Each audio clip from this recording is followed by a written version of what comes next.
أعوذ بالله من الشيطان الرجيم بسم الله الرحمن الرحيم والصلاة والسلام على رسول الله وعلى آله وصحبه أجمعين أما بعد رب اشرح لي صدري ويسر لي أمري واحلل عقدة من لساني يفقهوا قولي بسم الله الرحمن الرحيم كتاب أنزلناه إليك مبارك ليدبروا آياته وليتذكروا أولو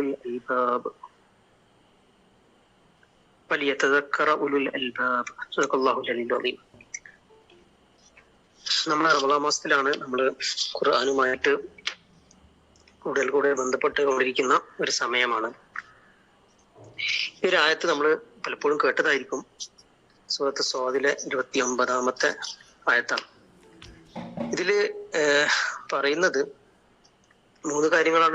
കാര്യമായിട്ട് മൂന്ന് കാര്യങ്ങളാണ് അല്ലാഹു പറയുന്നത്. അല്ലാഹു ഖുർആനെ കുറിച്ച് ഒരു അനുഗ്രഹമായി നിങ്ങൾക്ക് ഇറക്കി തന്നിരിക്കുന്നു എന്ന് പറയുന്നു. അതേപോലെ തന്നെ നിങ്ങൾ അതിൽ തദബ്ബുർ ചെയ്യണം എന്ന് പറയുന്നു. അതേപോലെ തന്നെ അതുവഴി വിവേകശാലികളായ ആളുകൾക്ക് ഒരു ഓർമ്മപ്പെടുത്തൽ ഓർത്തുകൊണ്ടിരിക്കാൻ വേണ്ടി നിങ്ങൾക്ക് അത് ഇറക്കി തന്നിരിക്കുന്നു എന്ന് പറയുന്നു. സാധാരണഗതിയിൽ ഖുർആൻ ബർക്കത്താണ് അല്ലെങ്കിൽ അനുഗ്രഹമാണ് എന്ന് പറയുമ്പോൾ നമുക്ക് പെട്ടെന്ന് മനസ്സിലാവും. പക്ഷെ അത് മാത്രമല്ല ഈ ആയത്തിൽ പറയുന്നത്. ഇതിന്റെ കൂടെ അള്ളാഹു തന്നത് അനുഗ്രഹമാണ് എന്ന് പറയുന്നു. അതിന്റെ കൂടെ നമ്മൾ എന്താണ് ചെയ്യേണ്ടത്, നമ്മളെ ഈ ഖുർആന്റെ കാര്യത്തിൽ നമ്മൾ എന്താണ് പ്രയത്നിക്കേണ്ടത്, അല്ലെങ്കിൽ എന്താണ് നമ്മൾ ശ്രമിക്കേണ്ടത് എന്നുള്ള അർത്ഥത്തിൽ നോക്കുമ്പോൾ തദബ്ബുർ ചെയ്യാൻ.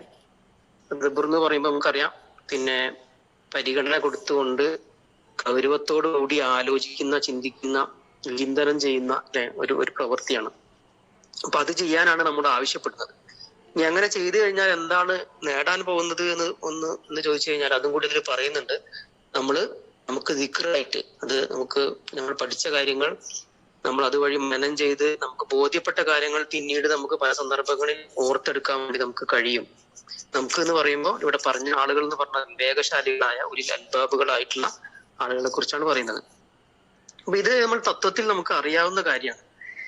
അപ്പൊ ഇതുമായി ബന്ധപ്പെട്ട് നമുക്കറിയാം, പിന്നെ ഹസൻ റളിയല്ലാഹു അൻഹു, അലി റളിയല്ലാഹുവിന്റെ മകൻ, പ്രവാചകന്റെ പേരക്കുട്ടി പറഞ്ഞിട്ടുണ്ട്, പലപ്പോഴും മുൻഗാമികളായ ആളുകൾ ഖുർആൻ എന്ന് പറഞ്ഞാല് പിന്നെ അള്ളാഹുമായിട്ട് ഒരു ആശയവിനിമയം നടത്താനുള്ള ഒരു മാധ്യമമായിട്ടാണ് കണ്ടിരുന്നത്. അപ്പൊ അതുകൊണ്ട് തന്നെ അവര് രാത്രി കാലങ്ങളിലായിരിക്കും ഖുർആനുമായി കുറച്ചുകൂടി കൂടുതൽ ബന്ധപ്പെടുക. ഒക്കെ ഖുർആന്റെ കാര്യത്തിൽ ആലോചന നടത്തുന്ന സമയം എന്ന് പറഞ്ഞാൽ രാത്രിയാണ്.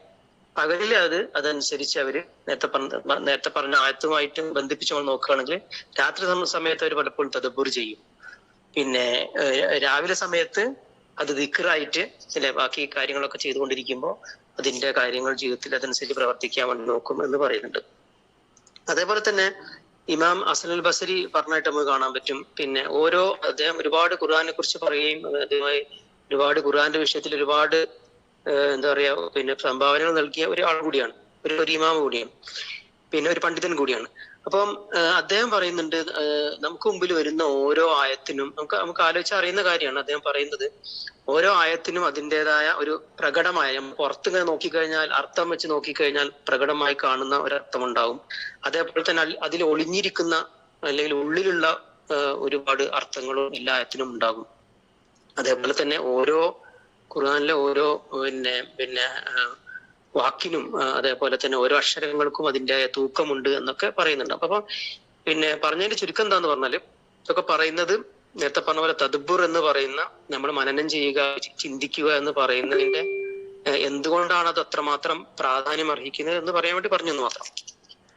അതേപോലെ തന്നെ നമ്മള് അബ്ദുല്ലാഹി ഇബ്നു മസ്ഊദ് റളിയല്ലാഹുവിനെ കുറിച്ച് ഒരുപാട് നമ്മൾ കേട്ടിട്ടുണ്ടാവും. അദ്ദേഹം ഖുർആനുമായി ബന്ധപ്പെട്ട് നബിയുമായി പിന്നെ സംവദിക്കുന്ന ഒരുപാട് ഹദീസുകൾ നമുക്ക് കാണാൻ പറ്റും. അതില് അദ്ദേഹം റിപ്പോർട്ട് ചെയ്യുന്ന ഒരു ഹദീസില് പിന്നെ കാണാൻ പറ്റും. അതായത് നമ്മൾ നല്ല കാരക്കകള് നമ്മളിങ്ങനെ പരത്തി വെക്കുന്നത് പോലെ നിങ്ങൾ ഖുർആനെ പരത്തി വെക്കാൻ ഓതാൻ പാടില്ല. അല്ലെങ്കിൽ കവിത പാരായണം ചെയ്യുന്നത് പോലെ നിങ്ങൾ ഖുർആന് പാരായണം ചെയ്യാൻ പാടില്ല. കാരണം രണ്ടും എന്താ വെച്ചാല് തിരക്ക് പിടിച്ചുകൊണ്ട് പിന്നെ പെട്ടെന്ന് തിരക്ക് പിടിച്ചൊക്കെ ചെയ്യുന്ന ഒരു പണിയാണൊക്കെ. അപ്പം അതിന് പകരം ഇടക്ക് നിർത്തിക്കൊണ്ട് പിന്നെ ഹൃദയത്തെ കൂടെ കൊണ്ടുപോയിട്ട് നിങ്ങൾ ഖുർആൻ പാരായണം ചെയ്യണം എന്ന് അദ്ദേഹം പറയണ്ടായി. അതേപോലെ തന്നെ പിന്നെ എങ്ങനെയെങ്കിലും അവസാനം അങ്ങനെയാണല്ലോ, ഒരു സൂറത്തോ അല്ലെങ്കിൽ ഒരു പേജ് തന്നെ നമ്മൾ തുടങ്ങി കഴിഞ്ഞാൽ നമ്മൾ ആലോചിക്കുക, പ്രത്യേകിച്ച് കുട്ടികളൊക്കെ ആണെങ്കിൽ നമ്മൾ പ്രത്യേകിച്ച് ടാർഗറ്റ് ആണ് ഉണ്ടാവുക അല്ലെ, ഇതെങ്ങനെങ്കിലും ഒരു പേജ് തീർക്കുക, അല്ലെങ്കിൽ പിന്നെ ഇത്ര സമയം ഒരു സൂറത്ത് എപ്പോഴാ തീരുക എന്നാണ് നമ്മൾ ആലോചിക്കുക. അങ്ങനെ നിങ്ങൾ ചിന്തിക്കരുത്, എങ്ങനെങ്കിലും അവസാനത്തിൽ എത്തിക്കണം എന്ന് ചിന്തിച്ചുകൊണ്ട് നിങ്ങൾ ചെയ്യരുത് എന്ന് പറയുന്നത്. അദ്ദേഹം തന്നെ പറയുകയുണ്ട്, അദ്ദേഹം തന്നെ പറഞ്ഞതായിട്ട് നമുക്ക് ചരിത്ര രേഖകൾ കാണാൻ പറ്റുന്നത്, മുൻഗാമികളായ ആളുകൾ, അദ്ദേഹത്തിന്റെ കൂടെയുള്ള സഹാബികളൊക്കെ കുറിച്ചാണ് അദ്ദേഹം പറയുന്നത്. അവർക്കൊക്കെ പഠനം നമുക്കറിയാം, അവരൊക്കെ അറബികളാണ്, അറബി ഭാഷ അറിയുന്ന ആളുകളാണ്. പക്ഷെ എന്നിട്ട് അദ്ദേഹം പറയുന്നത്, ഞങ്ങൾക്കൊക്കെ ഖുർആൻ പഠിക്കുക എന്ന് പറഞ്ഞാൽ ഭയങ്കര ബുദ്ധിമുട്ടുള്ള കാര്യമായിരുന്നു. പക്ഷെ ഞങ്ങൾക്കത് പ്രാവർത്തികമാക്കാൻ ഭയങ്കര എളുപ്പമായിരുന്നു. കാരണം എളുപ്പമായിരുന്നു എന്ന് പറയുമ്പോൾ, ഖുർആൻ പഠിക്കുക എന്ന് പറയുമ്പോൾ അവര് ചെയ്യുന്ന പണി എന്ന് പറഞ്ഞാൽ നേരത്തെ പറഞ്ഞതുപോലെ തദബ്ബുറാണ് അവർ ചെയ്യുക. പഠിക്കുക എന്ന് പറയുമ്പോൾ അതിന്റെ ആശയങ്ങൾ മനസ്സിലാക്കി ജീവിതത്തിൽ പ്രാവർത്തികമാക്കുന്നുണ്ട് എന്ന് ഉറപ്പ് വരുത്തിയിട്ടാണ് അവർ പഠിക്കുക. ഇഫ്ദ് പോലും ആക്കുക പലപ്പോഴും. അപ്പൊ പഠിക്കാൻ ബുദ്ധിമുട്ടാണെങ്കിലും പഠിച്ചു കഴിഞ്ഞാൽ അത് പ്രാവർത്തികമാക്കാൻ അവർക്ക് ഈസി ആയിരുന്നു. പക്ഷെ പിന്നീട് വരുന്ന ആളുകളെ കുറിച്ച് അദ്ദേഹം പറയുണ്ടായി, പിന്നെ പഠിക്കാൻ ഭയങ്കര ഈസിയാണ്, കാരണം കാണാതെ പഠിച്ചാൽ മതിയല്ലോ, പക്ഷെ പ്രാവർത്തികമാക്കാൻ ഭയങ്കര ബുദ്ധിമുട്ടാണ് എന്നൊക്കെ അദ്ദേഹം പറയുന്നത് നമുക്ക് കാണാൻ പറ്റും. അതേപോലെ പിന്നെ ഇമാം റാസി നമ്മൾ ഒരുപാട് കേട്ടിട്ടുണ്ടാവും. അദ്ദേഹം പറയുണ്ടായി, നമ്മൾ ശരിക്കും തദബ്ബുർ എന്ന് പറഞ്ഞ ഒരു പണി നമ്മൾ ചെയ്തിട്ടില്ലെങ്കിൽ ശരിക്കും ഖുർആന്റെ അത്ഭുതകരമായ പല രഹസ്യങ്ങളും നമുക്ക് കാണാതെ പോകും എന്നൊക്കെ പറഞ്ഞത് നമുക്ക് കാണാൻ പറ്റും. അപ്പം പിന്നെ ഇതൊക്കെ ആറ്റിക്കുറുക്കി പറയുന്ന ഒരു ഹദീസ് നമുക്ക് ഹാക്കിം റിപ്പോർട്ട് ചെയ്യുന്ന, നേരത്തെ പറഞ്ഞ ഇബ്നു മസ്ഊദ് റളിയല്ലാഹു അൻഹു തന്നെ റിപ്പോർട്ട് ചെയ്യുന്ന ഒരു ഹദീസിൽ നമുക്ക് കാണാൻ പറ്റും. അപ്പൊ ഞാൻ ഒന്നുകൂടി ഓർമ്മിപ്പിക്കുകയാണ്, നമ്മൾ ആദ്യം പറഞ്ഞത് അള്ളാഹുവിന്റെ അനുഗ്രഹമാണ്, അതിന്റെ കൂടെ നമ്മൾ ചെയ്യേണ്ട പണിയാണ് അള്ളാഹു പറഞ്ഞത്, തദബ്ബുർ ചെയ്യണമെന്ന് പറഞ്ഞു. അങ്ങനെ തദബ്ബുർ ചെയ്തു കഴിഞ്ഞാൽ അത് ദിക്റായിട്ട് നമുക്ക് പലപ്പോഴും ഓർമ്മപ്പെടുത്തലുകളും ആയിട്ട് നമുക്ക് വരും എന്ന് പറഞ്ഞു. ഞാൻ ഇനി പറയാൻ പോകുന്ന ഈ ഹദീസ് നമ്മൾ കേട്ടിട്ടുണ്ടാവും. പലപ്പോഴും ഈ ഹദീസിന്റെ അവസാന ഭാഗമായിരിക്കും നമ്മൾ കേട്ടിട്ടുണ്ടാവുക. എന്റെ ഒരു അനുഭവമാണ് പറഞ്ഞത്. ഈ ഹദീസിന്റെ അവസാന ഭാഗം ഒരുപാട് ഞാൻ കേട്ടിട്ടുണ്ടായിരുന്നു. പക്ഷെ ഇതിന്റെ ആദ്യ ഭാഗം എടുത്താണ് കേട്ടത്. അപ്പൊ അതുകൊണ്ടാണ് നിങ്ങളുടെ മുമ്പിൽ ഒന്ന് പിന്നെ ഷെയർ ചെയ്യാമെന്ന് വിചാരിച്ചത്. അപ്പൊ ഇതില് പിന്നെ നബി സല്ലല്ലാഹു അലൈഹി വസല്ലം പറയുന്നതായിട്ട് അദ്ദേഹം പറയുന്നു, ഇബ്നു മസ്ഊദ് റളിയല്ലാഹു അൻഹു പറയുന്നത്, പിന്നെ ഖുർആൻ എന്ന് പറഞ്ഞാൽ അള്ളാഹുവിന്റെ ഒരു വിരുന്നാണ്. വിരുന്ന് എന്ന് പറഞ്ഞാൽ ബാങ്ക്വറ്റ് എന്നൊക്കെ പറയുന്നത് പോലെ, പിന്നെ വിരുന്ന് എന്ന് പറഞ്ഞാൽ സാധാരണ ഒരു ഭക്ഷണമല്ല, ഒരുപാട് പിന്നെ വിഭവങ്ങളുള്ള, പിന്നെ വളരെ നല്ല രൂപത്തിൽ അറേഞ്ച് ചെയ്യപ്പെട്ട, അല്ലെ, വിരുന്ന് എന്ന് പറഞ്ഞാൽ ഒരു പ്രത്യേക ഒരു സന്ദർഭമാണല്ലോ. അപ്പൊ അള്ളാഹുവിൽ നിന്നുള്ള ഒരു വിരുന്നാണ് ഖുർആൻ എന്ന് പറയുന്നത്. ഇത് പറയുന്ന നബി സല്ലല്ലാഹു അലൈഹി വസല്ലം പറയുന്നത്, അതിൽ നിന്ന് കഴിയുന്നത്ര നിങ്ങൾ പഠിക്കുക. ആ വിരുന്നിൽ നിന്ന്, അങ്ങനെ തന്നെയാണ് പറഞ്ഞത്, ആ വിരുന്നിൽ നിങ്ങൾ കഴിയുന്ന അത്ര പഠിക്കുക. എന്നിട്ടാണ് നബി സല്ലല്ലാഹു അലൈഹി വസല്ലം പറയുന്നത് മൂന്നാല് കാര്യങ്ങളാണ്. പിന്നെ അപ്പൊ ഇതുവരെ പറഞ്ഞത് അത് എന്താണ് എന്നും അതിൽ നിന്ന് ആഹ്വാനമാണ് പഠിക്കുക എന്ന് പറഞ്ഞത്. പിന്നെ പറയുന്നത് പിന്നെ എന്താണ് അതിന്റെ പ്രത്യേകത, അല്ലെങ്കിൽ അതുവഴി എങ്ങനെ സന്മാർഗം കിട്ടുമെന്നാണ് അടുത്തത് ഹദീസിൽ പറയുന്നത്. ഇതിൽ പറയുന്നു, ഇത് ഖുർആൻ എന്ന് പറയുന്നത് അള്ളാഹുവിന്റെ കയറാണ്.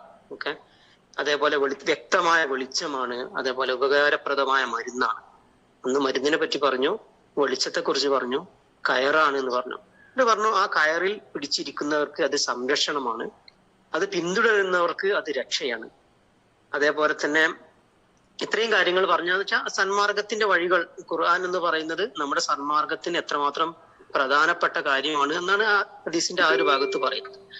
അതിനുശേഷം ഇത് എങ്ങനെയാണ് ഇത് ദൃഷ്ടാന്തമാകുന്നത് എന്നുകൂടി നബി സല്ലല്ലാഹു അലൈഹി വസല്ലം പറയുന്നുണ്ട്. അത് പറയുന്നത്, ഇതിനെ നേരെ ഈ ഖുർആനെ നിങ്ങൾ നേരെ ആക്കേണ്ടതില്ല, കാരണം അത് വക്രം, വളഞ്ഞു പോവുകയില്ല. അതേപോലെ തന്നെ നിങ്ങൾ അതിനെ ശരിയാക്കാൻ വേണ്ടി നോക്കേണ്ടതില്ല, കാരണം അത് വ്യതിചലിക്കുകയില്ല. ഓൾറെഡി ഇത് ഒരു സ്ട്രെയിറ്റ് പാത്ത്, അല്ലെ, നേരായ മാർഗത്തിലാണ് ഉള്ളത്. അതേപോലെ തന്നെ അതിന്റെ അതിശയങ്ങൾ എന്ന് പറഞ്ഞാല്, അതിന്റെ അതിശയങ്ങൾ ഒരിക്കലും അവസാനിക്കുകയില്ല. നബി പറയാണ്, ഖുർആനെ കുറിച്ച് തന്നെ പറയാണ്.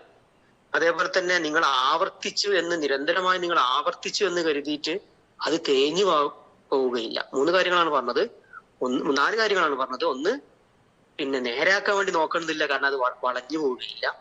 അത് ശരിയാക്കാൻ വേണ്ടി നോക്കേണ്ടതില്ല, കാരണം അത് വ്യതിചലിച്ചു പോവുകയില്ല. അതേപോലെ തന്നെ അതിന്റെ അതിശയങ്ങൾ അവസാനിക്കുകയില്ല. അതേപോലെ തന്നെ ആവർത്തനം കൊണ്ട് അത് തേഞ്ഞു പോവുകയില്ല.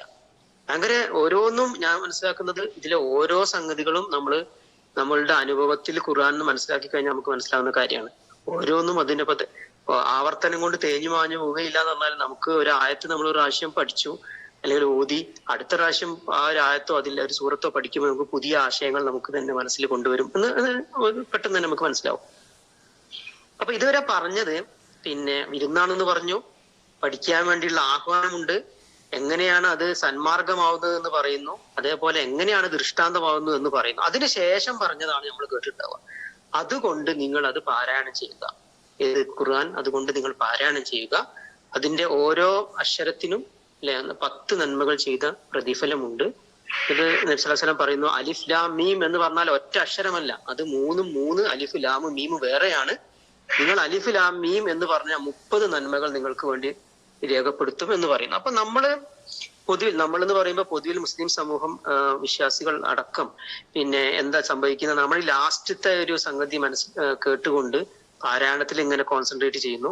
ഇനി നമ്മൾ ഈ ഹദീസിൽ തന്നെ ബാക്കോട്ട് ഇങ്ങനെ പോയി കഴിഞ്ഞാൽ നമ്മൾ അതിന്റെ ഏതോ ഒരു ഭക്ഷണമാണ് കഴിക്കുന്നത്. ആ വിരുന്നിലെ ഒരു ഭക്ഷണമോ അല്ലെങ്കിൽ മേ ബി ഒരു വെള്ളം ഒക്കെ ആണ് കുടിക്കുന്നത്.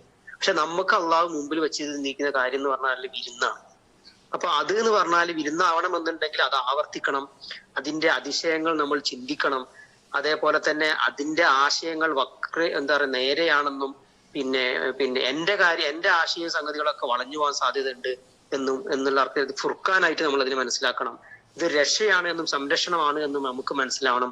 ഇതൊരു കയറാണ് എന്നും വെളിച്ചമാണ് എന്നും മരുന്നാണ് എന്നും നമുക്ക് ബോധ്യപ്പെടണം. അങ്ങനെ നമ്മൾ അത് പഠിക്കണം. അങ്ങനെ ആകുമ്പോൾ അതിന് ഖുർആൻ നമുക്കൊരു വിരുന്നായിട്ട് നമുക്ക് ബോധ്യപ്പെടും എന്നുള്ളതാണ്. അപ്പം വിവേകശാലികളായ ആളുകളാണ് ഈ പണി ചെയ്യുക എന്ന് പ്രത്യേകം നേരത്തെ സൂറത്ത് സ്വാദിൽ പറഞ്ഞ ആയത്തിൽ നമ്മൾ മനസ്സിലാക്കി. നമ്മൾ പ്രാർത്ഥിക്കുക, നമ്മുടെ ബുദ്ധി, നമ്മുടെ സമയം, നമ്മുടെ പ്രയത്നം ഒക്കെ തന്നെയാണ് നമ്മുടെ ജീവിതം. ഈ ജീവിതം എന്ന് പറഞ്ഞത് വിശ്വാസിയാണെങ്കിൽ നമ്മൾ ശരിക്കും ഖുർആന് വേണ്ടിയിട്ടാണ് ഡെഡിക്കേറ്റ് ചെയ്യേണ്ടത്. ഖുർആന് വേണ്ടിയിട്ടാണ് നമ്മൾ ഡെഡിക്കേറ്റ് ചെയ്യേണ്ടത്. ബാക്കിയൊക്കെ അതിന്റെ കൂടെ വരും. നമ്മുടെ ജോലിയും കുടുംബവും ബാക്കി നമ്മുടെ ചിന്തയും പഠനങ്ങളും ഒക്കെ ഈ ഒരു സംഗതി നമ്മൾ ചെയ്തു കഴിഞ്ഞാൽ ഇൻഷാ അല്ലാഹ് നമ്മുടെ കൂടെ വരും എന്നുള്ളതാണ്. അപ്പൊ ആ ഒരു അർത്ഥത്തിലുള്ള ഒരു ബോധ്യപ്പെടുത്തൽ നമ്മുടെ മനസ്സിനെ നമ്മൾ ഉണ്ടാക്കിയെടുക്കുക. അതുവഴി നമ്മൾ ഖുർആനുമായി പിന്നെ ചെയ്യുന്ന ആ ഒരു സമയം അതിനുവേണ്ടി മാറ്റിവെക്കുക. അതിൽ അലസതയോ അല്ലെങ്കിൽ മടിയോ അല്ലെങ്കിൽ താല്പര്യക്കുറവോ ഒന്നും ഇല്ലാതിരിക്കാൻ വേണ്ടി നമുക്ക് ചെയ്യാൻ പറ്റുന്ന ഒരു കാര്യം എന്ന് പറഞ്ഞാൽ ഈ ഒരു ബോധ്യപ്പെടുത്തൽ നമ്മുടെ മനസ്സിന് വേണ്ടി ഉണ്ടാക്കി കൊടുക്കുക എന്നുള്ളതാണ്. അള്ളാഹു നമ്മെ അനുഗ്രഹിക്കട്ടെ. ഈ റമദാൻ ആ ഒരു അർത്ഥത്തിൽ ഖുർആനുമായി കൂടുതൽ അടുക്കാനും പഠിക്കാനും മനസ്സിലാക്കാനും അതുവഴി അതൊരു ജീവിതത്തിൽ മാറ്റമാക്കി മാർക്കാനും ഒക്കെ ഉള്ള ഒരു അവസരമാക്കി അള്ളാഹു നമുക്ക് മാറ്റിത്തരട്ടെ. റബ്ബനാ ളലംനാ അൻഫുസനാ വഇൻ ലം തഗ്ഫിർ ലനാ വതർഹംനാ ലനകൂനന്ന മിനൽ ഖാസിരീൻ. റബ്ബനാ തഖബ്ബൽ മിന്നാ ഇന്നക അൻതസ് സമീഉ ദുആ വതുബ് അലൈനാ ഇന്നക അൻതത് തവ്വാബുർ റഹീം. ആമീൻ ആമീൻ ബിറഹ്മതിക യാ അർഹമർ റഹീം. അസ്സലാമു അലൈക്കും വറഹ്മത്തുള്ളാഹി.